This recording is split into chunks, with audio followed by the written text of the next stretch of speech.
Welcome to এলএসিস tutorial. Kolkata বিশ্ববিদ্যালয়ের third সেমিস্টারের ইতিহাস অনার্সের যে সকল স্টুডেন্ট রয়েছে তাদের সকলকে এলএসিস টিউটোরিয়াল চ্যানেলে ওয়েলকাম। তোমাদের আজকের ভিডিওতে থার্ড সেমিস্টারের একটি গুরুত্বপূর্ণ 5 মার্কসের প্রশ্ন আমি ভিডিওর মাধ্যমে শেয়ার করে দেবো। যারা যারা অ্যান্সারটি লিখতে ইচ্ছুক অবশ্যই খাতায় নোট ডাউন করে নেবে। অনেকেই তোমরা কমেন্টস করে বলছিলে যে এই কোশ্চেনের অ্যান্সারটি শেয়ার করে দিলে ভালো হয়, তাই তাদের রিকোয়েস্টে আমি আজকের ভিডিওটি নিয়ে চলে এসেছি। প্রশ্নটি হচ্ছে, দ্বিতীয় নগরায়ণ বলতে কী বোঝো? ঠিক আছে, ভেরি ভেরি ইম্পর্ট্যান্ট প্রশ্ন। আমি অলরেডি সাজেশানে তোমাদের দিয়েছি। তো আজকের ভিডিওতে আমি এই প্রশ্নের অ্যান্সারটি শেয়ার করে দিচ্ছি, তোমরা অবশ্যই খাতায় নোট ডাউন করে নাও।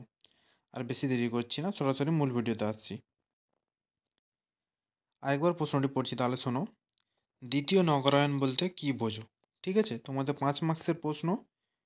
তো তোমাদের 5 মার্কসে মোটামুটি 250 শব্দের মধ্যে লিখতে হয়। আমি তোমাদের 250 শব্দের মধ্যে অ্যান্সারটি শেয়ার করে দেবো, তোমরা খাতায় লিখে নেবে। তাহলে পড়ছি, শোনো। ভারতীয় উপমহাদেশে প্রথম নগরায়ণ হয়েছিল হরপ্পা সভ্যতায়। প্যাকেটে হচ্ছে আনুমানিক খ্রিস্টপূর্ব 2300 থেকে 1750 অব্দে। হরপ্পা সভ্যতার পতনের পর উপমহাদেশে বৈদিক আর্যরা গ্রামীণ সভ্যতার বিকাশ ঘটিয়েছিল। দ্বিতীয়বার নগর জীবনের আবির্ভাব ঘটেছিল খ্রিস্টপূর্ব 6ষ্ঠ শতকে।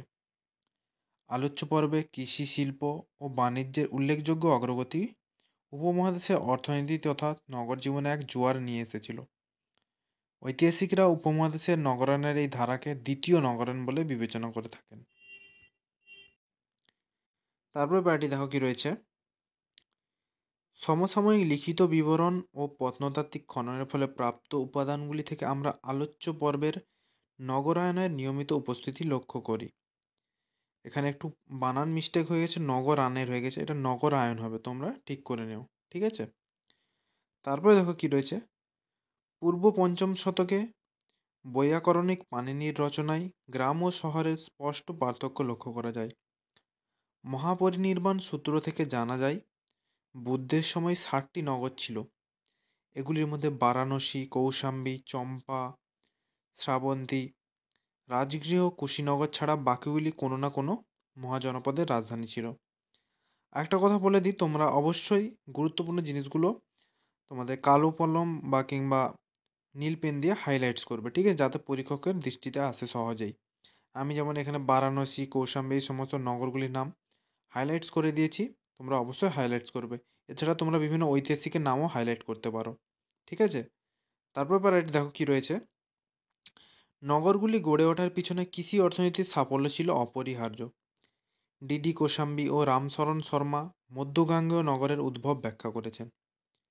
তাদের মতে উপত্যকায় লোহার যন্ত্রপাতি, বিশেষ করে লাঙলের লোহার ফলার ব্যবহার দিনের পর দিন বাড়তে থাকার ফলে এখানকার ঘন জঙ্গল কেটে পরিষ্কার করে ঘন আঠালো মাটি কর্ষণ করা সম্ভব হয়েছিল। ইতিপূর্বে তামার অস্ত্র দিয়ে তা সম্ভব ছিল না। এইভাবে উদ্বৃত্ত উৎপাদন নগরায়ণের সূচনা করে।